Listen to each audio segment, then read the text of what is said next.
It came from out of the sky. I find it discouraging and a bit depressing when I notice the unequal treatment afforded by the media to UFO believers on the one hand, and on the other, to those who believe in an invisible supreme being who inhabits the sky, especially as the latter belief applies to the whole Jesus Messiah Son of God fable. You may have noticed that in the media, UFO believers are usually referred to as buffs, a term used to diminish and marginalize them by relegating them to the ranks of hobbyists and mere enthusiasts.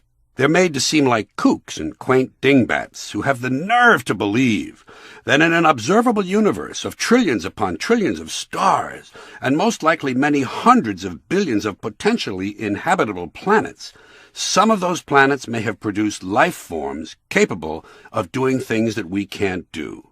What nerve!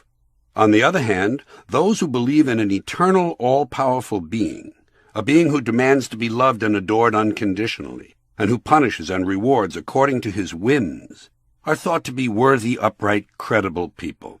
This, in spite of the large numbers of believers who are clearly close-minded fanatics. To my way of thinking, there is every bit as much evidence for the existence of UFOs as there is for the existence of God. Probably far more. At least in the case of UFOs, there have been countless taped and filmed and, by the way, unexplained sightings from all over the world, along with documented radar evidence seen by experienced military and civilian radar operators.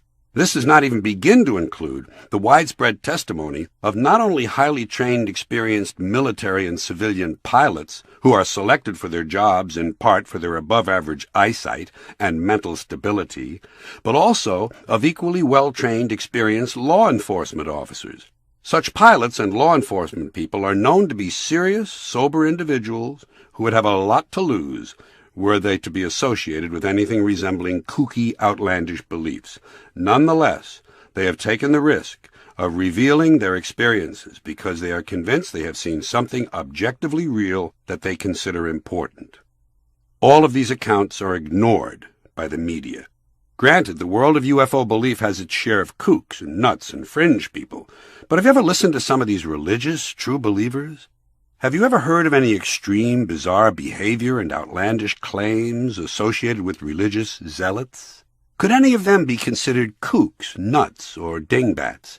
A fair person would have to say yes. But the marginal people in these two groups don't matter in this argument. What matters is the prejudice and superstition built into the media coverage of the two sets of beliefs. One is treated reverently and accepted as received truth. The other is treated laughingly and dismissed out of hand. As evidence of the above premise, I offer one version of a typical television news story heard each year on the final Friday of Lent. Today is Good Friday, observed by Christians worldwide as a day that commemorates the crucifixion of Jesus Christ, the Son of God, whose death redeemed the sins of mankind. Here is the way it should be written. Today is Good Friday, observed worldwide by Jesus buffs, as the day on which the popular bearded cultural figure, sometimes referred to as the Messiah, was allegedly crucified and, according to legend, died for mankind's so-called sins. Today kicks off a holy weekend that culminates on Easter Sunday, when it is widely believed this dead Savior, who also, by the way, claimed to be the son of a sky-dwelling invisible being known as God, mysteriously rose from the dead. According to the legend, by volunteering to be killed and actually going through with it, Jesus saved every person who has ever lived, and every person who will ever live, from an eternity of suffering in a fiery region popularly known as hell, providing, so the story goes, that the person to be saved firmly believes this rather fanciful tale. That would be an example of unbiased news reporting. Don't wait around for it to happen. The aliens will land first.